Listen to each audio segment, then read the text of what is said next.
മുസ്ലിമാ പേര്. സുഹൃത്തെ മനസ്സിലാക്കണം, ഞാൻ വളരെ ഖേദത്തോടെ വിഷമത്തോടെ പറയാ, ഓരോ ദിവസവും യൂട്യൂബ് നോക്കുമ്പോൾ മുസ്ലിം പെണ്ണുങ്ങൾ മൊത്തം പാട്ടിലേക്ക് ഇറങ്ങി. ഞാനതുകൊണ്ടാ പറഞ്ഞത്, വയലല്ല നമുക്കിനി വലുത്, ഇനി പാട്ടും ഗാനമേളയാണ്. ഒരു ഗാനമേള വെക്കി, ഒരു പാട്ട് വെക്കി, ഒരു മുസ്ലിം പെണ്ണ് അവളുടെ ഔറത്ത് തുറന്ന വിളിച്ച് അവർ പാടട്ടെ. അത് കാണാനും കേൾക്കാനുമാണ് നമ്മുടെ ആഗ്രഹം. നമ്മൾ തന്നെയാണ് ഇസ്ലാമിന്റെ ശത്രുക്കൾ, നമ്മൾ തന്നെയാണ് ദീനിന്റെ ശത്രുക്കൾ. ഇതിനെയൊക്കെ നിരോധിച്ചവരാണ് പരിശുദ്ധമായ ഖുർആൻ. പക്ഷെ ആര് പറയാൻ? ഞാനടക്കം, എന്നെ പോലുള്ള അടക്കമുള്ള പണ്ഡിതന്മാർ ഇത് യൂട്യൂബിലൂടെ നിങ്ങളുടെ മുന്നിൽ പറഞ്ഞാൽ നാളെ നമുക്കെതിരെ കമന്റിൽ 90% നാണം കെട്ട നമ്മുടെ കാക്കാമാരായിരിക്കും. പാട്ടിന് എന്താ കുഴപ്പം? മ്യൂസിക്കിന് എന്താ കുഴപ്പം? കണ്ട പെണ്ണുങ്ങളെ സമുദായത്തിന്റെ മുന്നിൽ, ജനങ്ങളുടെ മുന്നിൽ കൊണ്ടുവന്ന് പരസ്യമായിട്ട് നിർത്തിയിട്ട് പല പുരുഷന്മാരുടെ ഇടയിൽ ഡാൻസ് ആടാൻ നാണമില്ലാതെ, ഒരു നിലയ്ക്കും ഒരു പുളിപ്പില്ലാത്ത മാതാപിതാക്കൾ പ്രായപൂർത്തിയെത്തിയ പെൺകുട്ടികളെ തുറന്നുവിടാൻ അലാ തഗാറൂൻ അലാ തസ്തഹയൂൻ ആദരവായ അലിയാർ തങ്ങൾ ചോദിച്ചതാണ്, നാണമില്ലേ നിന്റെയൊക്കെ പെമ്മക്കളെ ജനങ്ങളുടെ മുന്നിൽ അവർ കാണാൻ, അവരുടെ ഔറത്തുകൾ കാണാൻ തുറന്നുവിട്ട് ഡാൻസ് കളിപ്പിക്കാൻ നാണമില്ലേ? അലിയാർ തങ്ങളുടെ ചോദ്യമാണ്, അബൂബക്കറിന്റെ ചോദ്യമല്ല. അലാ തഗാറൂൻ അലാ തസ്തഹയൂൻ. നബി സല്ലല്ലാഹു അലൈഹി വസല്ലം തങ്ങളുടെ മരുമകനാണ്, നബി തങ്ങളുടെ എല്ലാമാണ്, സന്തത സഹചാരിയാണ്, 4ാം ഖലീഫയാണ്. അവരൊക്കെ ഈമാന്റെ ബോധമുള്ളവരാണ്. അവരൊക്കെ കഷ്ടപ്പെട്ടത് കൊണ്ടാണ് ഇന്ന് ഈ വള്ളിത്തുണ്ടിൽ അല്പസമയമെങ്കിലും അള്ളാന്റെ ദീനിന്റെ മാർഗത്തിൽ നമ്മൾ ഇവിടെ ഇരിക്കുന്നത്. ദുനിയാവിൽ ജീവിക്കണമെങ്കിൽ, അടിച്ചുപൊളി ജീവിക്കണമെങ്കിൽ എങ്ങനെയും ജീവിക്കാം, ഞങ്ങൾക്ക് ജീവിക്കാം. നമുക്കിപ്പോൾ ഈ താടിയും വെച്ച് ഈ സുന്നത്തും അനുസരിച്ച് ഈ വലിയ ഷാള് വിട്ട് തൊപ്പിയിട്ട് നടക്കേണ്ട കാര്യമില്ല. നമുക്കെന്താ ഒരു പെണ്ണിനെ കെട്ടിപ്പിടിക്കാൻ ആഗ്രഹമില്ലാത്തതുകൊണ്ടാ? നമുക്കെന്താ ഒരു പെണ്ണിനെ ചുംബിക്കാൻ കൊതിയില്ലാത്തത് കൊണ്ടോ? നമുക്കെന്താ വ്യഭിചരിക്കാൻ ആഗ്രഹമില്ലാത്തത് കൊണ്ടോ? അള്ളാഹുവിനെ പേടിച്ചിട്ടെല്ലാം നമ്മൾ മാറ്റി നിർത്തുന്നു. എന്തിന്? ആഖിറത്തിൽ നമുക്ക് അള്ളാഹു അത് തരുമെന്നുള്ള വിശ്വാസത്തിന്റെ പേരിൽ. അതുകൊണ്ട് ഹലാലായതുകൊണ്ട് ജീവിക്കണമെന്ന് അള്ളാഹുവിന്റെ റസൂലും പഠിപ്പിച്ച മാർഗത്തിലാണ് നമ്മൾ ഇങ്ങനെ ഈ ഒരു അവസ്ഥയിൽ. അള്ളാഹു നമ്മളെ ആലിമീങ്ങളാക്കുക നമ്മുടെ പവറല്ല, അള്ളാഹ് നമുക്ക് ചെയ്ത അനുഗ്രഹമാണ്. എന്തുകൊണ്ട്? ഈ വേഷമിട്ടുകൊണ്ടൊരു പെണ്ണിനെ നോക്കാൻ നമുക്ക് മടി വരുന്നു. ഈ വേഷമിട്ടുകൊണ്ടൊരു പെണ്ണിനെ കെട്ടിപ്പിടിക്കാൻ നമ്മുടെ മനസ്സ് അനുവദിക്കുന്നില്ല. ഈ വേഷമിട്ടുകൊണ്ടൊരു ഹറാമിന്റെ പ്രവൃത്തിക്ക് പോകാൻ നമ്മുടെ മനസ്സ് അനുവദിക്കുന്നില്ല. അത് അള്ളാഹു നമ്മളോട് ചെയ്ത അനുഗ്രഹമാണ്. അതേപോലെ തന്നെയാണ് ഒരു മുസ്ലിം ആണെങ്കിൽ പരിശുദ്ധമായ റമളാൻ മാസത്തിൽ ഒരു ഹിന്ദുവിന്റെ ഹോട്ടലിൽ കയറി നീ ഒന്ന് തൊപ്പി വെച്ചൊന്ന് ഭക്ഷണം കഴിക്കുമ്പോ ആ ഹിന്ദു സഹോദരൻ ചോദിക്കും, അല്ല സഹോദര നിനക്ക് നോമ്പില്ലേ? അല്ല എന്താ നിങ്ങളെന്താ നോമ്പ് പിടിക്കാത്ത? ഹിന്ദു സഹോദരൻ ചോദിക്കാണ്. അവനാ മഹത്വം അറിയാം, അവനാ മഹത്വം മനസ്സിലാക്കുന്നുണ്ട്. തലയിൽ തട്ടമിട്ട പെൺകുട്ടികൾ സ്കൂളുകളിൽ പോയി ബീഡി വലിക്കുന്നത് പിടിച്ചിട്ട് ചോദിച്ചു, നിങ്ങൾക്കിത് ഹലാലാണോ? നിങ്ങൾ ഈ കാണിക്കുന്നത് ശരിയാണോ? അത് കുഴപ്പമില്ല, ഞങ്ങളൊക്കെ ഇങ്ങനെയൊക്കെ എല്ലാം എന്താ പബ്ലിക്കായിട്ട് ഞങ്ങളിങ്ങനെ ലൈഫ് അടിച്ചു പൊളിക്കുന്നവരാണ്. അതിനും ഒരു സാക്ഷി ഈ തലയിൽ ഈ തട്ടവും ഈ ഹിജാബും ഈ പർദ്ദയും. ഇതൊക്കെ വീഡിയോയിൽ. പണ്ടൊക്കെ നമ്മൾ പ്രസംഗിക്കുമ്പോൾ നിങ്ങൾ വിചാരിക്കും വെറും തള്ളലാന്ന്. ഇപ്പം തള്ളാൻ പറ്റൂല. ഇപ്പം നമ്മൾക്ക് ടി വി അങ്ങോട്ട് തുറന്ന് നമ്മുടെ ഈ യൂട്യൂബ് ഒന്ന് അങ്ങോട്ട് തള്ളിക്കൊടുക്കുമ്പോൾ ഈ ഉസ്താദന്മാർ പറഞ്ഞൊക്കെ അതിനകത്ത് മുന്നിൽ വരും. അതുകൊണ്ട് തള്ളാൻ പറ്റൂല. ഉള്ള കാര്യമായി പറയുന്നത്, കൽബ് പൊട്ടിയിട്ട് പറയുന്ന വാക്കാണ്. ആലിമീങ്ങളായ ഞങ്ങൾ നിങ്ങളുടെ മയ്യത്തിന് നിസ്കരിപ്പിക്കാനും ഫാത്തിഹ ഓതാനും 3-ാം ഫാത്തിഹയ്ക്കും ഹത്തം ഓതാനും അല്ലെങ്കിൽ ഖബർ സിയാറത്തിന് വേണ്ടി മാത്രം വിധിക്കപ്പെട്ടവരല്ല. നിങ്ങളുടെ കൈക്ക് പിടിച്ച് നിങ്ങളെ വിവാഹം കഴിപ്പിച്ചയക്കാനും തൊലാക്ക് ചൊല്ലിക്കാനും വിധിക്കപ്പെട്ടവരല്ല ആലിമീങ്ങൾ. ഈ ആലിമീങ്ങൾ ഈ നന്മ നിങ്ങൾക്ക് പറഞ്ഞു തരുന്നത് ഞങ്ങളുടെ നന്മയ്ക്ക് വേണ്ടിയിട്ടല്ല, നിങ്ങളുടെ ഓരോരുത്തരുടെയും നന്മയ്ക്ക് വേണ്ടിയിട്ടാണ്. നമ്മളെ ആലിമീങ്ങൾ അല്ലാഹു തആല ഈ ദുനിയാവിലേക്ക് കൊണ്ടുവന്ന് പ്രവാചകന്മാരുടെ പാരമ്പര്യമായിട്ടാണ്. പ്രവാചകന്മാർ ഈ ഒരു ഉത്തരവാദിത്തമായിട്ടാണ് ലോകത്തേക്ക് കടന്നു വന്നത്. അള്ളാഹുവിന്റെ ദീൻ പറയാൻ വേണ്ടി വന്നവരാണ്. ആ പ്രവാചകന്മാർ ഈ ലോകത്തിലില്ല, മരണപ്പെട്ടു പോയി, വഫാത്തായി പോയി, പ്രവാചക പരമ്പര അവസാനിച്ചു പോയി. ആ ഉത്തരവാദിത്തം ഒരിക്കലും തകർന്നു പോകരുത്, നശിച്ചു പോകരുത്. അതുകൊണ്ട് ഉലമാക്കളുടെ വാരിസ്യങ്ങളായി, അനന്തരാവകാശികളായി ആ ഒരു പരിശുദ്ധമായ ദൗത്യം അല്ലാഹു തആല ഏൽപ്പിച്ചത് പണ്ഡിത മഹത്തുക്കളുടെ മേലാണ്. ഈ പണ്ഡിത വർഗം എന്തിനാണ്? നമുക്കും നമ്മുടെ വാപ്പാക്കോ ഉമ്മാക്കോ ഗതിയില്ലാത്തത് കൊണ്ട് ഓതാൻ വിട്ടതൊന്നുമല്ല. ഇന്ന് ഇൽമു പഠിച്ചത് കൊണ്ട് അൽഹംദുലില്ലാഹ് ഇന്നും കൈ ഉയർത്തി ദുആ ചെയ്യുമ്പോൾ എൻ്റെ മരിച്ചുപോയ വാപ്പാക്കും ഉമ്മാക്കും വേണ്ടി ദുആ ചെയ്യാതെ എന്റെ ദുആ ഞാൻ അസ്തമിപ്പിക്കുകയില്ല, തീർക്കുകയില്ല. അവിടെയും എൻ്റെ വാപ്പ, എന്നെ പഠിപ്പിച്ച എൻ്റെ ഉമ്മ, നിങ്ങളുടെ ഖബറിനെ അല്ലാഹു ശാന്തി സമാധാനം കൊണ്ട് നിറക്കട്ടെ എന്ന് ഒരു ദിവസത്തിൽ 5 പ്രാവശ്യം ഏറ്റവും കുറഞ്ഞത് ദുആ ചെയ്യാതെ ഈ വിനീതനോ അല്ലെങ്കിൽ എൻ്റെ അടുത്തിരിക്കുന്ന ഉസ്താദന്മാരോ ഈ ഇരിക്കുന്ന ആലിമീങ്ങളോ മാതാപിതാക്കൾക്ക് ദുആ ചെയ്യാതെ അവരുടെ ദുആ അവസാനിപ്പിക്കില്ല. കാരണം എന്താ? ഖുർആനിലും ഹദീസിലും അള്ളാഹ് പഠിപ്പിച്ചത് മക്കളെ നിങ്ങളുടെ ദുആ സ്വീകരിക്കണമെങ്കിൽ മാതാപിതാക്കൾ കൊണ്ട് നിങ്ങൾ ദുആ ചെയ്യണമെന്നാണ്. അത് പഠിപ്പിച്ചു കൊടുക്കുന്നു. വാപ്പാക്കും ഉമ്മാക്കും പഠിപ്പിക്കാനും കഷ്ടപ്പെടാനും ഒക്കെ വാപ്പ വേണം. MBBS എടുത്തു കൊടുക്കാൻ വാപ്പ വേണം, കെട്ടിക്കാൻ വാപ്പ വേണം, എഞ്ചിനീയർ ആക്കാൻ വാപ്പ വേണം. ആ വാപ്പാക്ക് വേണ്ടി ദുആ ചെയ്യാൻ ഒരു മോനുണ്ടോ, ഒരു മോളുണ്ടോ? ഏത് മോനാ ദുആ ചെയ്യുന്നത്? നിങ്ങൾക്ക് ആ ദുആയുടെ ഒരു മഹത്വം ഉണ്ടോ? മരിക്കുമ്പം ഖബറിന്റെ അടുത്ത് വന്നിരുന്ന് കുറെ കരഞ്ഞിട്ട് അല്ലാഹ് അത്തായിക്ക് പുറത്തു കൊടുക്കണേ, വല്ലാഹി പൊറുക്കൂല. വല്ലാഹി എങ്ങനെ പൊറുക്കാനാണ്? ഈ മകനെ വളർത്തിയെടുത്ത കോലം ഈ വാപ്പ ഈ ദുനിയാവിൽ എങ്ങനെയാണ് ഈ മകനെ വളർത്തിയെടുത്തത്? ഈ മകനെ വളർത്തിയെടുത്തതിന്റെ കോലം എങ്ങനെയാണ്? ഞാൻ ഈ കഴിഞ്ഞ ദിവസം ഒരിടത്ത് പോയപ്പോൾ പറഞ്ഞു, ഒരു ആൺകുട്ടിയെ കല്യാണം കഴിപ്പിക്കാൻ വാപ്പ ചെലവാക്കിയ പൈസ 2.5 കോടി രൂപ.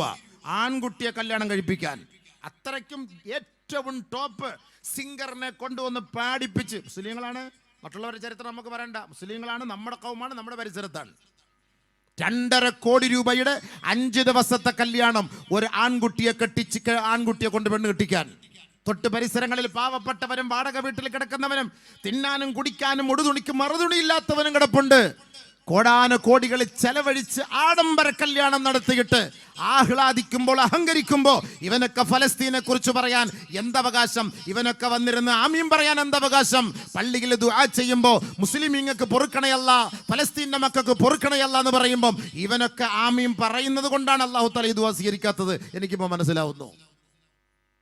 എന്ത് പുണ്യ സമുദായത്തിന് ദീനിന്റെ കാര്യം പറഞ്ഞ് അവന്റെ വീട്ടിൽ പോയാൽ ഒരു 500 രൂപ എടുത്തു കൊടുക്കും. 500 രൂപ 2.5 കോടി പാട്ടുകാരന് വേണ്ടി അവൻ ചെലവാക്കും, ഗാനമേളയ്ക്ക് വേണ്ടി ചെലവാക്കും. അള്ളാഹുവിന്റെ ദീനിന് വേണ്ടി ചോദിച്ചാൽ 500 ഉലുവ എടുത്തു വെച്ച് കൊടുക്കും. വേണമെങ്കിൽ ഞാൻ കൊണ്ടുപോയിക്കോ എന്ന് പറയും. അപ്പൊ അതിന്റെ അർത്ഥം എന്താ? എനിക്കിതിലൊന്നും വലിയ വിശ്വാസമില്ല, വേണമെങ്കിൽ നിങ്ങൾ കൊണ്ടുപോയി, ഇല്ലെങ്കിൽ അവിടെ വെച്ചിട്ട് പോയി പറയുന്ന വാക്കാ. 100 JCB ഉള്ള ഒരാളോട് ദീനിന്റെ ആവശ്യമായിട്ട് TV വിനീതനടക്കം പോയി. 100 JCB വല്ലാഹി 500 രൂപ എടുത്തു വെച്ചെന്നു. 500 രൂപ എടുത്തു വെച്ചെന്നു. ഞങ്ങൾ പറഞ്ഞു, അയാളെ വിഷമം പറയാ, ഒന്നുമില്ല, ഭയങ്കര ബുദ്ധിമുട്ട് പറയുമ്പോൾ ഞങ്ങൾ പറഞ്ഞ് 1 മാസത്തേക്ക് നിങ്ങളുടെ ഭക്ഷണമായിട്ട് ഞാൻ ഇൻഷാ അല്ലാഹ് വരാമെന്ന് പറഞ്ഞ് നമ്മൾ അപ്പോളെ മാസില പറഞ്ഞ് ഇറങ്ങിപ്പോയി. തന്നത് വാങ്ങേണ്ട കാര്യമില്ലല്ലോ. ഓരോരുത്തർ അർഹതപ്പെട്ടവരുടെ അടുത്ത് നമ്മൾ അർഹതയുള്ളത് തന്നെ വാങ്ങാനാണ് പോകുന്നത്. ഈ ഓശാനിച്ചുള്ളത് വാങ്ങാനല്ല. 500 ആവശ്യമില്ല, 5000 കൊടുക്കണം. നമുക്കറിയാമല്ലോ. 100 JCB കേരളത്തിൽ കിടന്നുകൊണ്ടാണ്. അറിയാലോ JCBയുടെ പൈസ എത്ര കിട്ടും നിങ്ങൾക്ക്? എൻ്റെ പൊന്നു സഹോദര, അപ്പം ഇതിൻ്റെ അർത്ഥം എന്താ? ആഖിറത്തിൽ നമുക്ക് വിശ്വാസമില്ല. വല്ലാഹി ഞാൻ മനസ്സിലാക്കിയത് അങ്ങനെയാണ്. നമുക്ക് വിശ്വാസമൊന്നുമില്ല ആഖിറത്തിൽ. ഈ പാടാൻ പോകുന്ന പെണ്ണുങ്ങൾക്കും ഈ വാപ്പ ഉമ്മ ഒക്കെ ഇവരെ കൊണ്ട് റിയാലിറ്റി ഷോയ്ക്കൊക്കെ വിട്ടിങ്ങനെ പാടിച്ച് അവർ പറയുന്ന വേഷവും ധരിച്ചിട്ട് നെഞ്ചും കാണിച്ചിട്ട് കഴുത്തും കാണിച്ചിട്ട് കുണ്ടിയും കാണിച്ചിട്ട് ഇങ്ങനെ കിടന്നിങ്ങനെ പാടി തുള്ളി ചാടുമ്പം ബാക്കിയുള്ളവനൊക്കെ ഇരുന്ന് ഇങ്ങനെ രസിക്കുമ്പം വാപ്പാക്കും ഉമ്മാക്കും ഭയങ്കര സന്തോഷമാണ്. പറുതായി വിട്ട് ഈ തലയിൽ ഈ സാമാനം ഇട്ടിട്ട് ഇങ്ങനെ സന്തോഷിക്കുന്ന രംഗം, ഇത് നമ്മളെ കൊണ്ടൊന്നും ഇത് അംഗീകരിക്കാൻ പറ്റൂല. ഖുർആനെതിരാണ്, ഹദീസിനെതിരാണ്. ആലിമീങ്ങൾ പറയേണ്ട നമ്മുടെ ബാധ്യത. നിങ്ങൾ സ്വീകരിച്ചാലും നിങ്ങൾ ചീത്ത വിളിച്ചാലും നമുക്കൊരു പ്രശ്നവും ഇല്ല. മരിക്കണമെന്ന് ആഗ്രഹമുണ്ടോ? ആഗ്രഹമില്ല. മരിച്ചു കഴിഞ്ഞാൽ ജീവിതമുണ്ടെന്ന് ആഗ്രഹിക്കുന്നവരാണോ, വിശ്വസിക്കുന്നവരാണോ? വല്ലാഹി ഞാൻ ഈ പറയുന്നത് കേട്ടേ മതിയാവൂ. എല്ലാ ദിവസവും 17 പ്രാവശ്യം അല്ലാഹുവിനോട് നമ്മൾ ചോദിക്കുകയാണ്, ഇഹ്ദിനസ് സിറാത്തൽ മുസ്തഖീം. അല്ലാഹ് ഹിദായത്ത് ഞങ്ങൾക്ക് കാണിച്ചു തരണമേ റബ്ബേ. സിറാത്തുൽ മുസ്തഖീമിലേക്ക് ഞങ്ങളെ നീ എത്തിക്കണമേ റബ്ബേ. നേരായ വഴിക്ക് വേണ്ടി ചോദിക്കുന്നവരാ, ഹിദായത്തിന്റെ വഴികളിലേക്ക് എത്തിക്കണേ അല്ലാഹ്. എല്ലാ ദിവസവും 17 പ്രാവശ്യം ഒളുവെടുത്തിട്ട് പടച്ച റബ്ബിന്റെ മുന്നിൽ കൈകെട്ടി നിന്നിട്ടാണ് നമ്മൾ ചോദിക്കുന്നതെങ്കിൽ ഓർക്കണേ, ആ ഹിദായത്ത് എന്ന് പറയുന്നത് എന്താണെന്നറിയോ? എല്ലാ ദിവസവും ചോദിക്കുന്ന വാക്കാണ്. 17 പ്രാവശ്യം ചോദിക്കുമെന്നാണ് ഹിദായത്ത്. അല്ലാഹ് ഹിദായത്ത് താൻ.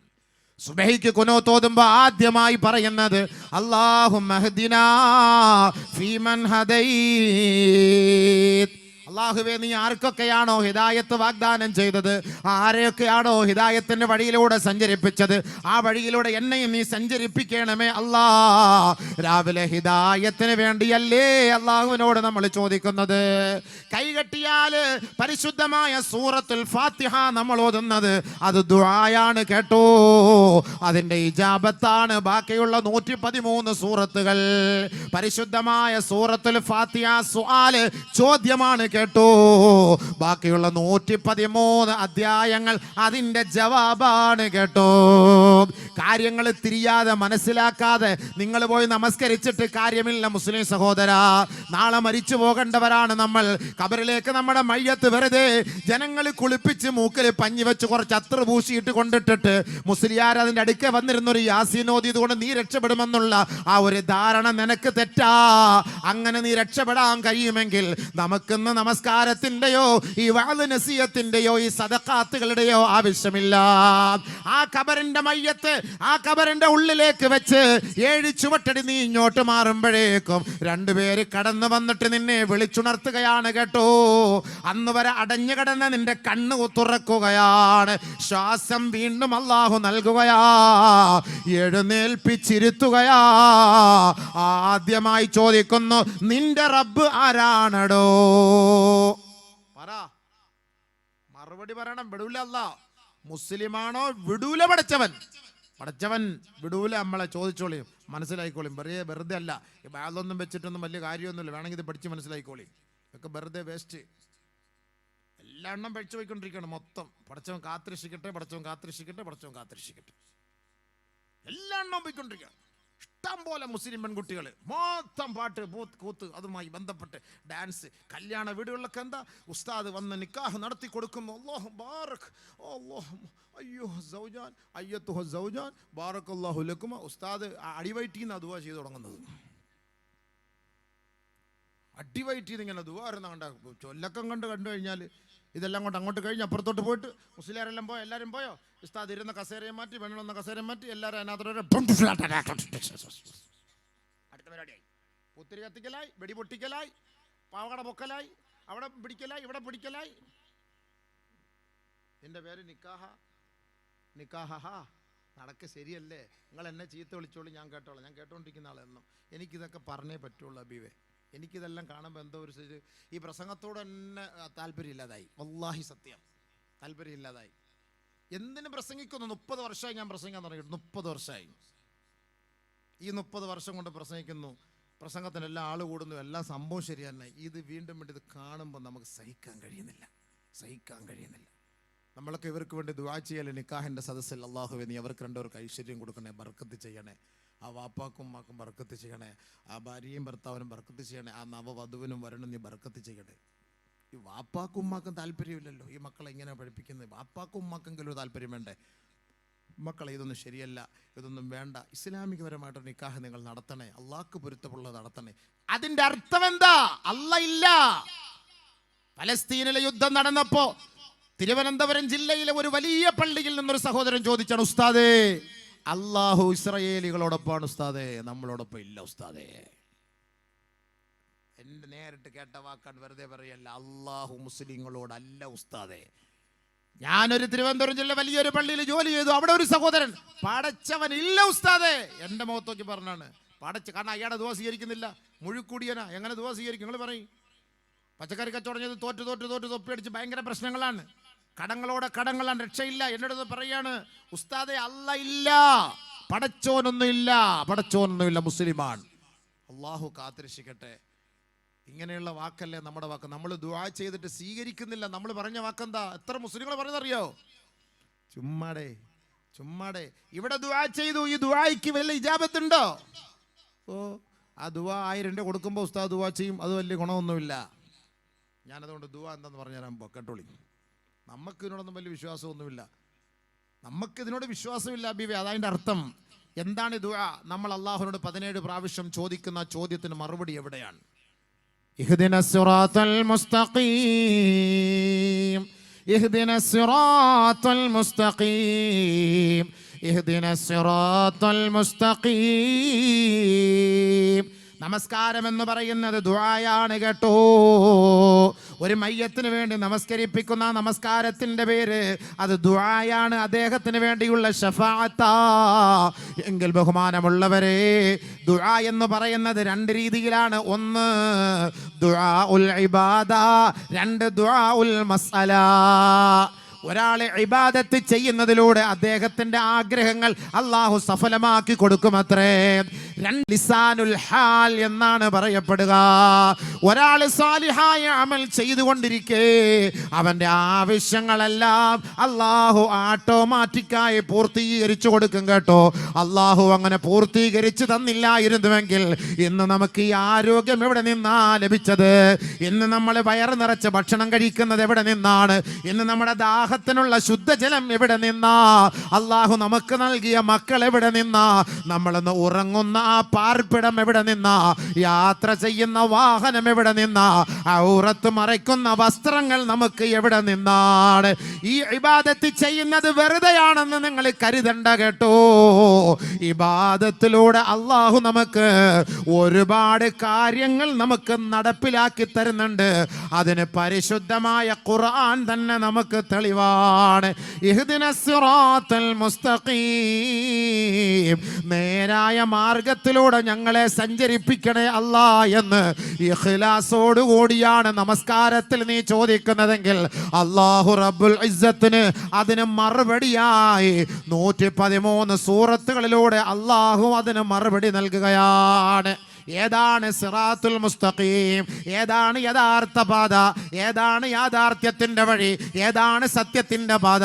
എ ഗ്രൂപ്പുകാരൻ പറയുന്നു ഞങ്ങളാണ് സത്യത്തിന്റെ വഴി, ബി ഗ്രൂപ്പുകാരൻ പറയുന്നു ഞങ്ങളാണ്, സി കാരൻ പറയുന്നു ഞങ്ങളാണ്, ഡി പറയുന്നു നിങ്ങളെല്ലാം പിഴച്ച് ഞങ്ങൾ മാത്രമാണ്. എൻ്റെ പൊന്നു സഹോദര, ഇതൊക്കെ എനിക്കും നിങ്ങൾക്കും മൈക്ക് കിട്ടിയാ പറയാം. പക്ഷേ ഇതൊക്കെ നിയന്ത്രിക്കുന്ന ജഗത്തിന്റെ ഉടമസ്ഥനായ അല്ലാഹ്, അവനല്ലാതെ മറ്റാർക്കും അതിന്റെ യാഥാർത്ഥ്യം അറിയില്ല. അതുകൊണ്ട് അവൻ ഒരു പ്രവാചകനിലൂടെ നമുക്ക് പഠിപ്പിച്ചു തന്നിട്ടുണ്ട്. സത്യത്തിന്റെ വഴി ഏതെന്ന് ആ പ്രവാചകന്റെ നാവിലൂടെ നിങ്ങൾക്ക് വെളിപ്പെടുത്തി തന്നിട്ടുണ്ടല്ലോ. ആ വഴികൾ നിങ്ങൾ അവലംബിക്കണേ. ആ പ്രവാചകന്റെ വഴി അവലംബിച്ച ഒരാളും പിഴച്ചു പോവൂല, അത് ഞാൻ ഉറപ്പ് നൽകുന്നു എന്ന് അല്ലാഹു പോലും നമ്മളെ അറിയിച്ചിരിക്കെ ഇഹ്ദിനസ് സിറാത്തൽ മുസ്തഖീം, നേരായ മാർഗത്തിലൂടെ ഞങ്ങളെ നീ കൊണ്ടുപോണേ അല്ലാ എന്ന് ഒരു പ്രാവശ്യമല്ല, 2 പ്രാവശ്യമല്ല, ദിനേന 17 പ്രാവശ്യം അല്ലാഹയോടാണ് ചോദിക്കുന്നത്. അതിന് അല്ലാഹു നൽകുന്ന മറുപടി എന്തെന്നറിയോ? ഞാനും നിങ്ങളുമല്ല മറുപടി നൽകേണ്ടത്, ഉസ്താദന്മാരല്ല മറുപടി നൽകേണ്ടത്. അല്ലാ നിന്നോട് ചോദിക്കുന്ന ചോദ്യത്തിന് നീ തന്നെ മറുപടി നൽകണേ അല്ലാ. ഒരുപാട് വഴികൾ ജനങ്ങൾ പറയുന്നു അതാണ് യഥാർത്ഥ വഴി, ഇതാണ് യഥാർത്ഥ വഴി. ഏതാണ് യഥാർത്ഥ വഴി എന്നറിയില്ല റബ്ബേ. എങ്കിലും നാദാ നിന്നോട് ഞങ്ങൾ ചോദിക്കുകയാണ്, നേരായ വഴികളിലൂടെ ഞങ്ങളെ നീ സഞ്ചരിപ്പിക്കണേ റബ്ബേ. അല്ല മറുപടി പറയട്ടെ, അല്ല മറുപടി പറയട്ടെ. നബി തങ്ങളുടെ നാവിലൂടെ നേരായ മാർഗത്തെ കുറിച്ച് അല്ലാഹു തന്നെ നമുക്ക് പഠിപ്പിച്ചു തരികയാണ്. ബുദ്ധിയുള്ളവരാണ് നമ്മൾ, അറിവുള്ളവരാണ് നമ്മൾ. അറിവ് കുറഞ്ഞു പോയോ? ആലിമീങ്ങളെ വിളിച്ചിരുത്തി വാളിന്റെ സദസ്സുണ്ടാക്കിയിട്ട് ഉസ്താദേ എന്താണ് ഹിദായത്തിന്റെ വഴി? നമ്മൾ അല്ലാഹുവിനോട് ചോദിക്കുന്ന നേരായ മാർഗം ഏതാ? അതൊന്ന് അറിയിച്ചു തരൂ. ആ വഴിയിലൂടെ സഞ്ചരിച്ച് മരിക്കാനാ, ഒന്ന് അറിയിച്ചു തരുവോ എന്ന് ആലിമീങ്ങളെ പോയി നിങ്ങൾ സമീപിച്ചിട്ട് ചോദിക്കണം. എന്നാലേ മനസ്സിലാക്കാൻ കഴിയുകയുള്ളൂ. ഗ്രൂപ്പ് കളിയല്ല ഇത്, ആഖിറത്തിന്റെ കളിയാണിത്. ചെറിയ കളിയല്ല ഇത്. മരിക്കുന്നത് വരെ നിന്റെ തോന്നിയവാസം നടക്കും. മരിച്ചു കഴിഞ്ഞാൽ നിന്റെ കോലം വേറെയാ, നിന്റെ രീതി വേറെയാ, നിന്റെ ശൈലി വേറെയാ, നിന്റെ സംഭവ വികാസങ്ങളൊക്കെ വേറെയാ. ഇന്ന് കണ്ടതുപോലുള്ള സൃഷ്ടികളെയല്ല 6 അടി മണ്ണ് മുതൽ നീ കാണാൻ പോകുന്നത്. അതുകൊണ്ട് ആ കബറിന്റെ ഉള്ളു മുതൽ മഹ്ശർ വരെ നിനക്ക് രക്ഷപ്പെടണോ? അതിനുള്ള വഴി അല്ല തന്നെ നീ ജീവിച്ചിരിക്കുമ്പോ നിന്നോട് പറഞ്ഞു തരുന്നുണ്ട്. ആ വഴി നീ അവലംബിച്ചാ നിനക്ക് കൊള്ളാം. അല്ലാഹ്ക്കോ റസൂലിനോ ഒരു കുറവും ഒരു പോറൽ പോലും ഏൽക്കാൻ പോകുന്നില്ല. അതുകൊണ്ട് നമ്മൾ അല്ലാഹയോട് ചോദിക്കുകയാണ്, അല്ലാ ഇഹ്ദിനാ അസ്സിറാത്തൽ മുസ്തഖീം, നേരായ വഴികളിലൂടെ ഞങ്ങളെ നീ സഞ്ചരിപ്പിക്കണേ അല്ലാ. ഏതാണെന്നറിയോ? അല്ലാ തന്നെ മറുപടി പറയുകയാണ്, അലിഫ് ലാം മീം ദാലികൽ കിതാബ് ലാ റൈബ ഫീഹ് ഹുദാ ഹുദാ ഹുദല്ലിൽ മുത്തഖീൻ. ഏതാണ് ഹിദായത്ത് എന്ന് നിങ്ങൾ ചോദിക്കുന്നില്ലേ? ആ ഹിദായത്തിന്റെ വഴി എവിടെയാണ്? അതിന്റെ റൂട്ട് മാപ്പ്, അതിന്റെ മാപ്പ് ഞാനിതാ ആ പരിശുദ്ധമായ ഖുർആനിൽ ഞാൻ ഇട്ടിട്ടുണ്ട് കേട്ടോ. അവിടെ നിന്ന് ഷെയർ ചെയ്യണേ. കാരണം അത് ഷെയർ ചെയ്യുന്നത് ആരാന്നറിയോ? അൽ മുത്തഖീൻ. ഈ പറയപ്പെടുന്നത് പോലെ ആട്ടും കൂത്തും പാട്ടും സംഗീതവുമായി നടക്കുന്നവൻ അവർക്കത് കാണാൻ പറ്റൂല, അവർക്കത് മനസ്സിലാക്കാൻ പറ്റൂല. കഞ്ചാവടിച്ച് വെള്ളമടിച്ച് പഞ്ചാരയടിച്ച് നടക്കുന്നവന് ഇതിന്റെ യാഥാർത്ഥ്യം മനസ്സിലാക്കാൻ പറ്റൂല. പലിശ തിന്നുകയും കൊടുക്കുകയും ലോട്ടറി കച്ചവടം നടത്തുകയും ചെയ്യുന്നവന് ഇതിന്റെ യാഥാർത്ഥ്യവും മാധുര്യവും മനസ്സിലാക്കാൻ പറ്റൂല. പിന്നെ മനസ്സിലാക്കാൻ പറ്റുന്നവരാരെന്നറിയോ? അൽ മുത്തഖീൻ. അത് മുത്തഖീങ്ങളാ, അത് മുത്തഖീങ്ങളാ, അത് മുത്തഖീങ്ങളാണ്. ആരാണ് മുത്തഖീങ്ങൾ? ആരാണ്? എങ്ങനെ നമുക്ക് മനസ്സിലാക്കാൻ കഴിയുമെന്നാണ് നമ്മുടെ അടുത്ത ചോദ്യം. അല്ലാ, നീ തന്നെ അതിന് മറുപടി പറയണേ. പടച്ചവൻ തന്നെ മറുപടി പറയുകയാ. അല്ലദീന, ആ മുത്തഖീങ്ങൾ ആരെന്നറിയോ? യുഅ്മിനൂന ബിൽ ഗൈബ് വയുഖീമൂന സ്വലാ വമിമ്മാ റസഖ്നാഹും യുൻഫിഖൂൻ. മൂന്ന് ക്വാളിറ്റി അല്ല പറയുകയാണ്. മുത്തഖീങ്ങളെ, നിങ്ങളുടെ മൂന്ന് ക്വാളിറ്റി അബൂബക്കർ അല്ല പറയുന്നത്, റസൂലുള്ള തങ്ങളല്ല പറയുന്നത്. ഏതൊരു റബ്ബിന് വേണ്ടിയാണോ നാം ജീവിക്കുന്നത്, മരിക്കുന്നത്, നമസ്കരിക്കുന്നത്, ആ റബ്ബ് തന്നെ പറയുകയാ. മുത്തഖീങ്ങളുടെ മൂന്ന് ക്വാളിറ്റി ഏതെന്നറിയോ? ഒന്ന്, ആഖിറത്തെ കുറിച്ച് അവർ വിശ്വസിക്കുന്നവരാണ്, അദൃശ്യത്തെ കുറിച്ച് വിശ്വസിക്കുന്നവരാണ്. പല ഫിലിം സ്റ്റാറുകൾ നമസ്കാരമുള്ളവരാണ്. ഒരുപക്ഷെ നിങ്ങൾ പറയും, അല്ലോ, അദ്ദേഹം 5 നേരം നമസ്കരിക്കുന്ന ഒരു ഫിലിം സ്റ്റാറാണ്, ഒരു സിനിമാ നടനാണ്. പറഞ്ഞിട്ട് കാര്യമില്ല. ആ നമസ്കാരക്കാരനായ സിനിമാ നടനോട് പോയിട്ട് ചില മീഡിയക്കാർ ചോദിക്കുകയാണ്, നിങ്ങൾ നമസ്കരിച്ചിട്ട് പരലോകത്തിൽ നിങ്ങൾക്ക് വിശ്വാസമുണ്ടോ? അദ്ദേഹം പറയുന്നു, ഇല്ല, ഇല്ല, പരലോകത്തിൽ എനിക്ക് തീരെ വിശ്വാസമില്ല. പോയില്ലേ? നമസ്കരിക്കുന്നതെന്തിനാ? സദഖ ചെയ്യുന്നതെന്തിനാ? ഖുർആൻ ഓതുന്നതെന്തിനാ? ഒന്നാമത്തെ ക്വാളിറ്റി മുസ്ലിമേ, നീ മുസ്ലിമാണെന്നുള്ളതിന്റെ ക്വാളിറ്റി അല്ലദീന യുഅ്മിനൂന ബിൽ ഗൈബ്, അദൃശ്യ ലോകത്തെ കുറിച്ചുള്ള വിശ്വാസം നിന്റെ ഖൽബിൽ വേണം കേട്ടോ. ഒന്ന്, നമ്പർ 1. ഉണ്ടോ? ഉണ്ടോ? ഉണ്ടോ? മാഫി ആർക്കും ഇല്ല. മയ്യത്ത് കാട്ടി പോയിട്ട് വാള് പറഞ്ഞ പോലെ ആയിപ്പോയി. ഞാൻ മയ്യത്തുകാർക്ക് പോയി സലാം പറഞ്ഞതുപോലെ ആയിപ്പോയി. അസ്സലാമു അലൈക്കും ദാറ ഖൗമിൻ മുഅ്മിനീൻ എന്ന മയ്യത്തുങ്കര പള്ളിയുടെ ഫ്രണ്ടിൽ പോയിരുന്ന് പറഞ്ഞ ആരെല്ലാം മടക്കുന്ന കേൾക്കാൻ പറ്റുമോ? പറ്റുമോ? ഇല്ല. ഇതിപ്പോൾ മയ്യത്ത് കാട്ടി പോയിട്ട് ഞാൻ വാള് പറഞ്ഞ പോലെ ആയിപ്പോയി. ആഖിറത്തിൽ വിശ്വാസം ഉണ്ടോ ചോദിച്ചാൽ മറുപടി പറയാം. അബീവേ,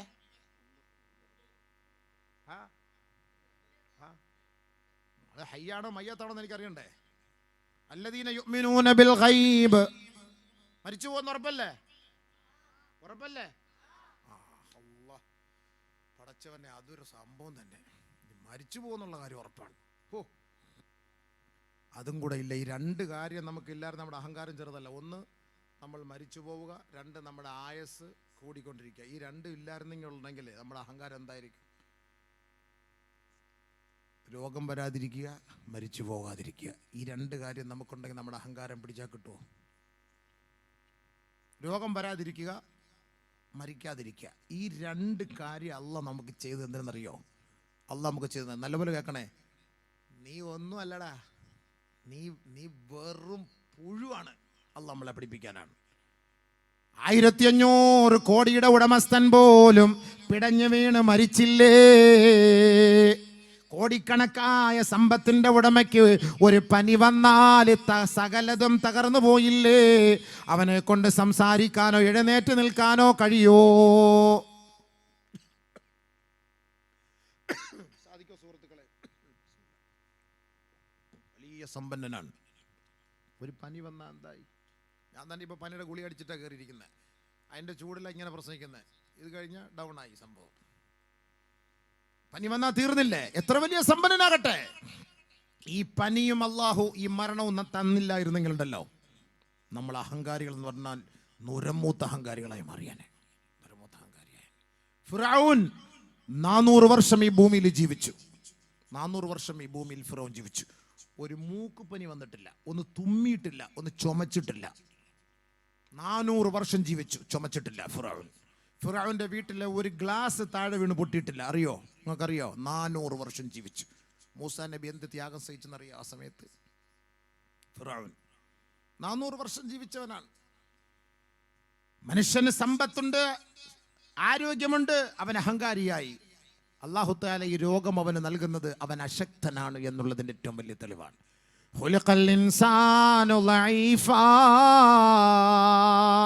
വമാ അൻതും ബിമുഅ്ജിസീന ഫിൽ അർള്. ഭൂമിയിൽ നിനക്കൊന്നും ചെയ്യാൻ കഴിയില്ല കേട്ടോ. നിന്നെ നിരാശനായി, നിന്നെ അശക്തനായി, ബലഹീനനായിട്ടാണ് നാം ഈ ഭൂമിയിൽ സൃഷ്ടിച്ചത്. നിനക്കൊന്നും ചെയ്യാൻ കഴിയില്ല. ഏറ്റവും വലിയ ശക്തിയാണ് ഇസ്രായേൽ ശക്തി. ഏറ്റവും വലിയ ശക്തിയാണ് ഇസ്രായേൽ ശക്തി. നിരായുധരുടെ മുന്നിൽ പരാജയപ്പെട്ടില്ലേ? നമ്മളൊക്കെ പറയും ദുആ ചെയ്ത അള്ളാഹ് സ്വീകരിക്കില്ല എന്ന്. നമ്മളൊക്കെ പറയും ദുആ ചെയ്ത അള്ളാഹ് സ്വീകരിക്കുന്നില്ല എന്ന്. അള്ളാഹ് ദുആ സ്വീകരിച്ചില്ലായിരുന്നെങ്കിൽ സുഹൃത്തുക്കളെ, ലോകത്തെ മൊത്തം നശിപ്പിക്കാനുള്ള സാധനം അവൻ്റെ കയ്യിലുണ്ട്. എത്ര നാൾ കൊണ്ട് അവിടെ മൊത്തം തകർക്കുകയാണ്. എന്നിട്ട് എന്ത് സംഭവിച്ചു? അവൻ തന്നെ പരാജയപ്പെട്ടില്ലേ?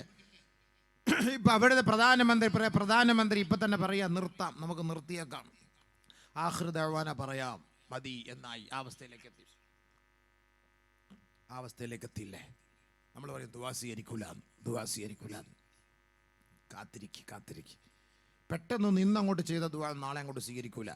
ഇതൊക്കെ അള്ളാഹ് നമ്മളെ പരീക്ഷിക്കും. നമ്മൾ ഈ കൊടുക്കുന്ന 1000 രൂപ നിങ്ങൾ കൊടുത്താൽ, ഇത് കൊടുത്താൽ എനിക്ക് ഗുണം കിട്ടുമോ എന്ന വിശ്വാസം നിനക്കുണ്ടോ എന്ന് ആദ്യം അള്ളാഹ് നോക്കുന്നത്. ഞാനിവിടെ മൈക്കിൻ്റെ മുന്നിലൂടെ വിളിച്ചു പറയുമ്പോൾ നിങ്ങൾ ആവേശത്തോടെ 1000 പറയും, 2000 പറയും, 3000 പറയും. ഒരു ദുആ കിട്ടാനാണ്. പക്ഷേ നമ്മൾ ആ ദുആയ്ക്ക് വേണ്ടി നമ്മൾ കൊടുക്കുമ്പോൾ നമ്മുടെ ഖൽബിൻ്റെ ഉള്ളിൽ, പടച്ചവനെ ഇത് ഞാൻ കൊടുക്കണോ വേണ്ടായോ, അല്ലെങ്കിൽ ഞാൻ കൊടുക്കുമോ, അല്ലെങ്കിൽ ഞാൻ കൊടുത്തിട്ടുണ്ടോ എന്ന് ചിന്തിച്ചിട്ടുണ്ടോ? ദുആ കിട്ടും. പക്ഷെ ഇത് കൊടുത്തിട്ടുണ്ടോ? ഞാൻ ഈ ചെയ്യുന്നതിൻ്റെ ലക്ഷ്യം എന്താണ്? ഞാൻ ഈ കൊടുക്കണമെന്നുള്ള മനസ്സിൻ്റെ ആഗ്രഹം എന്താണ്? ഏത് കാര്യത്തിന് നിയ്യത്ത് വേണം ഹബീബേ. നിയ്യത്തില്ലാതെ ഒന്നും അല്ലാഹു നമ്മുടെ കാര്യങ്ങൾ നടത്തി തരൂല. നിയ്യത്ത് നല്ലതെങ്കിലൊക്കെ ചെയ്യടോ, തൗഫീഖ് പിന്നിൽ നിന്ന് തള്ളിത്തരുമടോ. ഉണ്ടോ? തൗഫീഖ് വേണോ? നമ്മുടെ നിയ്യത്ത് നന്നായിരിക്കണം. നമ്മുടെ നിയ്യത്ത് നന്നാവത്തിടത്തോളം കാലം നമ്മുടെ ദുആ അല്ലാഹു സ്വീകരിക്കില്ല. നമ്മുടെ സദഖ കൊണ്ട് നമുക്കൊരു ഗുണം അല്ലാഹു തആല നൽകുകയില്ല. അല്ലാഹു റസൂൽ സല്ലല്ലാഹു അലൈഹി വസല്ലം തങ്ങൾ 3 കാര്യം പ്രത്യേകമായിട്ട് പറഞ്ഞു നമ്മളോട്. നമ്മുടെ സമുദായം മനസ്സിലാക്കട്ടെ നല്ലതുപോലെ. 3 കാര്യങ്ങൾ എന്ന് നടപ്പിലായോ നിങ്ങൾ ഓർത്തോളിൻ, എൻ്റെ സമുദായം പിഴച്ചു എന്നതിൻ്റെ ഏറ്റവും വലിയ തെളിവാണ്. ആദരവായ റസൂലുള്ളാഹി സ്വല്ലല്ലാഹു അലൈഹി വസല്ലമ തങ്ങൾ പറഞ്ഞു, ലാ തസാലുൽ ഉമ്മത്തു അലാ ഹാദിഹി ശരിയാ ഹത്താ ലം യുദ്ഹർ സലാസ്. 3 കാര്യങ്ങൾ വെളിപ്പെടാത്തിടത്തോളം കാലം എൻ്റെ സമുദായം ശരീഅത്തിൽ ഉറച്ചു നിൽക്കും. സ്വഹാബത്തെ, എൻ്റെ സമുദായം പിഴച്ചു പോവുകയില്ല കേട്ടോ. അല്ലാഹുവിൻ്റെ റസൂൽ വർഷങ്ങൾക്ക് മുമ്പ് ലോകത്തോട് പ്രഖ്യാപിച്ച പ്രഖ്യാപനമാണ്. 3 കാര്യങ്ങൾ അത് തുടർന്നു കൊണ്ടേയിരുന്നാൽ എൻ്റെ സമുദായം ശരീഅത്തിൽ തന്നെ നിലനിന്ന് മുന്നോട്ട് പോകുമത്രേ. അതിന് തടസ്സം വന്നു പോയാൽ, അത് നിന്നു പോയാൽ കേവലം മുസ്ലിം നാമധാരികൾ ജീവിക്കാമെന്നല്ലാതെ ശരീഅത്തിന്റെ ഒരംശം പോലും അവരുടെ ഖൽബുകളിൽ ഉണ്ടാവുകയേ ഇല്ല. അതിലൊന്നാമതായി അല്ലാഹുവിന്റെ റസൂൽ സല്ലല്ലാഹു അലൈഹി വസല്ലമ തങ്ങൾ പറയുകയാ, മാലം യുഖ്ബലു മിൻഹും അൽ ഇൽമു. ഇൽമുകൾ എന്നാണോ പഠിപ്പിക്കപ്പെടാത്തത്, ഇൽമുകൾ എന്നാണോ ചർച്ച ചെയ്യപ്പെടാത്തത്, മദ്രസകൾ എന്നാണോ പൂട്ടപ്പെടുന്നത്, വഅലിന്റെ സദസ്സുകൾ എന്നാണോ നിരോധിക്കപ്പെടുന്നത്, ആ കാലഘട്ടത്തിൽ എൻ്റെ സമുദായം ശരീഅത്തിൽ നിന്ന് വ്യതിചലിച്ചു പോകും. സഹാബ, ലോകത്തിൻ്റെ നേതാവ് മുത്ത് മുഹമ്മദ് മുസ്തഫ സല്ലല്ലാഹു അലൈഹി വസല്ലം തങ്ങൾ അള്ളാഹുവിൻ്റെ റസൂല് 3 കാര്യം പറഞ്ഞ കൂട്ടത്തിൽ ഒന്നാമതായി പറഞ്ഞ ഇതാണ്, മാലം യുഖ്ബൽ മിൻഹും അൽ ഇൽമു. ഇൽമു പിടിക്കപ്പെടാത്തിടത്തോളം കാലം എൻ്റെ സമുദായം അഹ്ലുസുന്നത്തി വൽ ജമാഅത്ത് ശരീഅത്തിലായിരിക്കും. ഇൽമു എന്ന് നഷ്ടപ്പെട്ടു പോകുന്നു, എൻ്റെ ഉമ്മത്ത് പിഴച്ചത് തന്നെ. നബിയുടെ വാക്കാണ്. അള്ളാഹിൻ്റെ റസൂലിനെ വിശ്വാസം ഉണ്ടെങ്കിൽ നിങ്ങൾ സ്വീകരിച്ചോളി. നമ്മളൊക്കെ മുസ്ലിമീങ്ങളാണ്. പക്ഷേ എന്ത് മുസ്ലിമാ നമുക്ക് തന്നെ മനസ്സിലാവുന്നില്ല. മുസ്ലിമീങ്ങളുടെ ഈമാനെല്ലാം തകർന്നുകൊണ്ടിരിക്കുന്ന പ്രവർത്തികളാണ് ഇപ്പോൾ നമ്മൾ കണ്ടുകൊണ്ടിരിക്കുന്നത് പല ഭാഗങ്ങളിൽ നിന്നും. അള്ളാഹു നമ്മളെ കാത്തുരക്ഷിക്കട്ടെ. നബി സല്ലല്ലാഹു അലൈഹി വസല്ലം നമ്മളോടൊരു കാര്യം പറഞ്ഞിട്ടുണ്ട്. സുഹൃത്തുക്കളെ, ഒരു കാലഘട്ടം വരും, അന്ന് ഈ ഈമാൻ, ഈ ദീനെന്ന് പറയുന്നത് കൈവെള്ളയിൽ തീക്കട്ട വെച്ചതുപോലെയാണ്. കൈക്കുള്ളിൽ തീക്കട്ട വെച്ച് അതിനെ മുറുകെ പിടിക്കുന്നവനെ പോലെയാണ്. ആ തീക്കനൽ മുറുകെ പിടിച്ചവൻ രക്ഷപ്പെട്ടു. കയ്യിൽ വന്ന തീക്കനൽ വലിച്ചെറിഞ്ഞവൻ അവൻ തകർന്നു തരിപ്പണമായി ആഖിറത്തിൽ. പരിശുദ്ധ ഇസ്ലാമിൻ്റെ നിയമങ്ങളാണ്. ഈ ഉസ്താദന്മാരൊക്കെ ഞങ്ങളെപ്പോലുള്ളവരൊക്കെ പറയുന്നത്. സത്യം പറഞ്ഞാൽ ഞാൻ ഈ പ്രസംഗത്തിലൂടെയാണ് അല്പമെങ്കിലും നന്നാവാൻ എന്നെ കൊണ്ട് അള്ളാഹു തൗഫീഖ് ചെയ്തത്. ഞാനുള്ള കാര്യം ഞാൻ പറയുകയാണ്. പ്രഭാഷണം എന്ന് പറഞ്ഞാൽ വെറും ഒരു പ്രസംഗം മാത്രമല്ല. ഈ പ്രസംഗിക്കാൻ വേണ്ടിയുള്ള ഹദീസുകളും ആയത്തുകളും നമ്മൾ പരതി നോക്കുമ്പോൾ അതിൻ്റെ ഗൗരവം മനസ്സിലാക്കിയിട്ടാണ് അല്പമെങ്കിലും അള്ളാഹുവെ നിന്നെക്കുറിച്ച് ഓർക്കാനും ഭയപ്പെടാനും ബാങ്ക് വിളിക്കുമ്പോൾ കൃത്യമായി പള്ളിയിൽ ജമാഅത്തായി നമസ്കരിക്കാൻ പോകാനും ഒരാഗ്രഹവും ഒരാവേശവും ഉണ്ടാകുന്നത് ഈ ഇൽമ് പറഞ്ഞു കൊടുക്കാൻ വേണ്ടി, ഇതിനു വേണ്ടി നമ്മൾ പഠിക്കുന്നതിൻ്റെ പേരിലാണ്. അല്ല വെറുതെ ഇങ്ങനെ പ്രസംഗിച്ച് പോകുന്ന ഒരു ശൈലിയല്ല. അത് മനസ്സിലാക്കണം. നമ്മൾ എത്ര പ്രസംഗിച്ചാലും എത്ര പാടിയാലും തീരാത്ത പാട്ടാണ് പരിശുദ്ധമായ ഇസ്ലാമിൻ്റെ നിയമങ്ങൾ.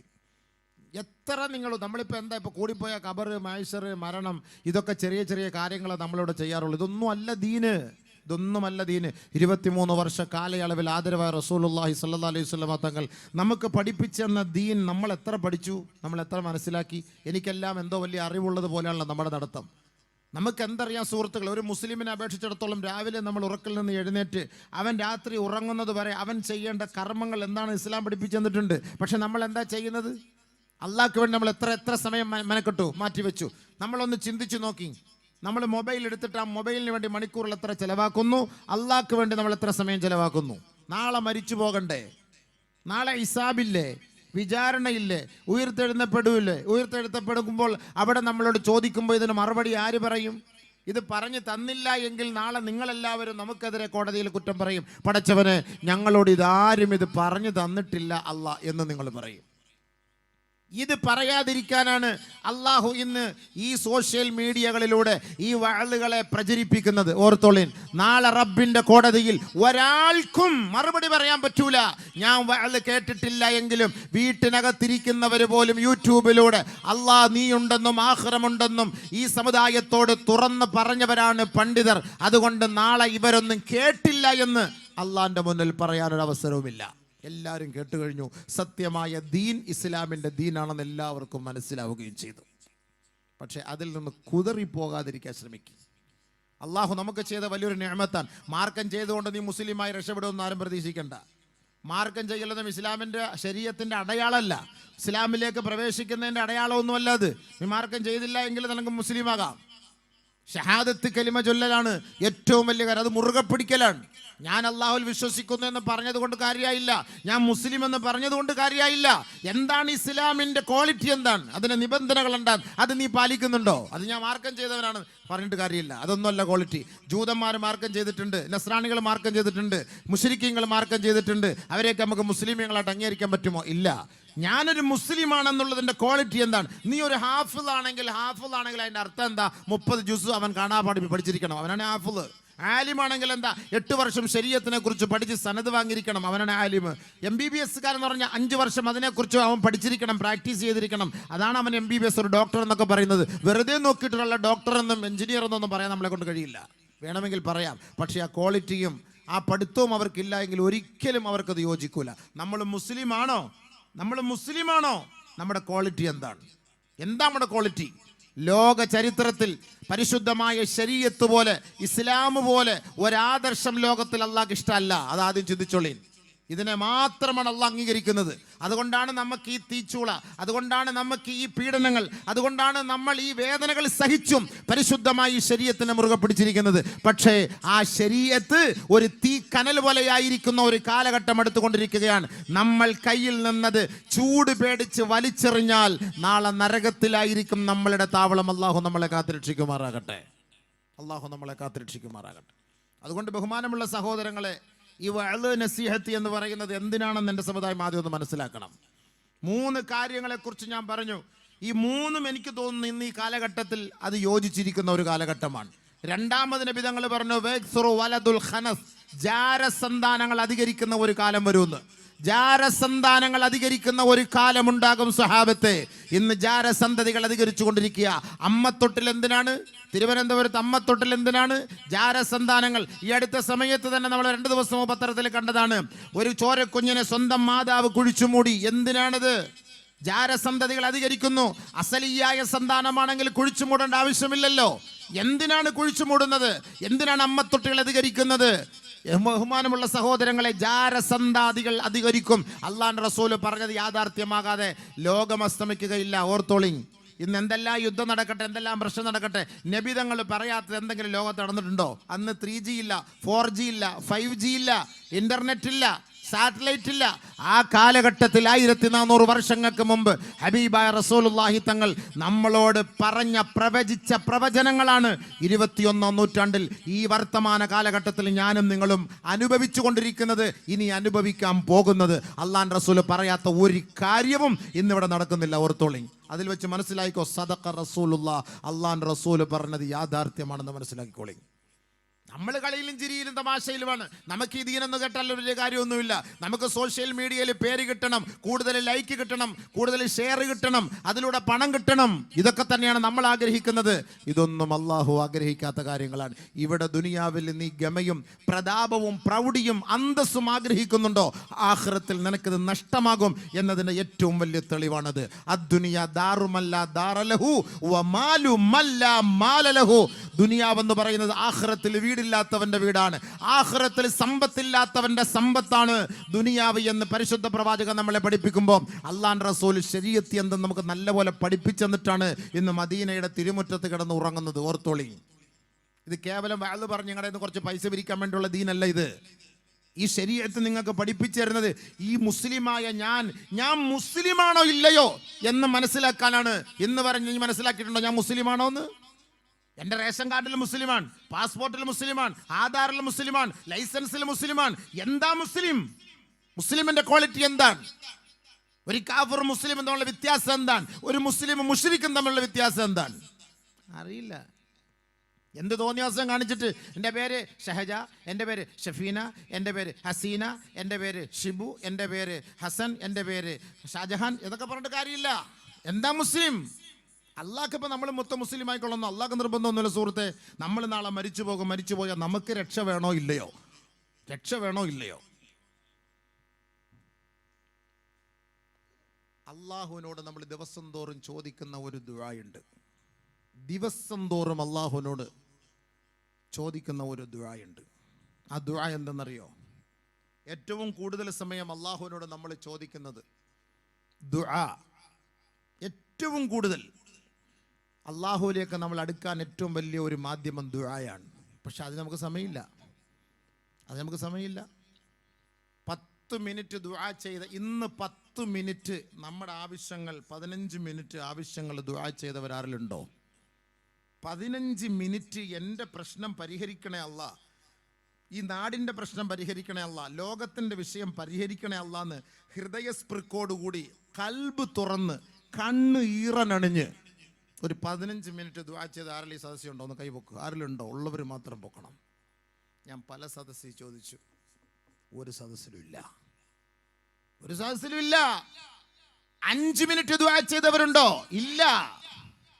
ദുആ ചെയ്യാൻ നമുക്ക് സമയമില്ല. ഫലസ്തീനിലെ പ്രശ്നം വന്നപ്പോൾ എല്ലാവരും വലിയ ദുആയായിരുന്നു. കൊറോണ വന്നപ്പോൾ എല്ലാവരും വലിയ ദുആയായിരുന്നു. എവിടെ പോയി ദുആ? ഇപ്പൊ എവിടെയെങ്കിലും കേൾക്കുന്നുണ്ടോ ദുആ? ഫലസ്തീനെ കുറിച്ച് കേൾക്കുന്നുണ്ടോ? എവിടെയെങ്കിലും പശ്ചിമേഷ്യൻ സംഘർഷത്തെ കുറിച്ച് കേൾക്കുന്നുണ്ടാ? കുഞ്ഞുമക്കളൊക്കെ ആയിരക്കണക്കിന് മരിച്ചുപോയല്ലോ, എവിടെയെങ്കിലും അതിനെക്കുറിച്ച് കേൾക്കുന്നുണ്ടാ? ആരെങ്കിലും ഒക്കെ ദുആ ചെയ്യുന്നുണ്ടാ? 5 വഖത്ത് നിസ്കാരത്തിന് ശേഷം ഉസ്താദന്മാർ പഠിച്ചു വെച്ച ദുആ ഒന്ന് ചുമ്മാ പറയും. നമ്മൾ അതേപോലെ കോട്ട് പോയിട്ടിട്ട് നമ്മൾ ഇങ്ങനെ ആമീൻ ആമീൻ എന്ന് പറയും. അതിൻ്റെ അർത്ഥം എന്തെല്ലാം അറിയോ?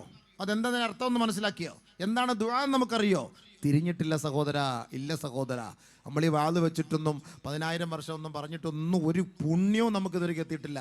എന്താണ് ദുആ എന്ന് നമുക്ക് തിരിഞ്ഞിട്ടില്ല ഇതുവരെക്കും.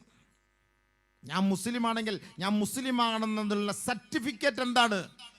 ഇല്ല, അറിയില്ല. ഉണ്ടോ നിങ്ങളുടെ കയ്യിൽ? ഞാൻ മുസ്ലിം ആണെന്നുള്ള ആധാർ ഉണ്ടോ? അള്ളാന്റെ ആധാർ ഉണ്ടോ?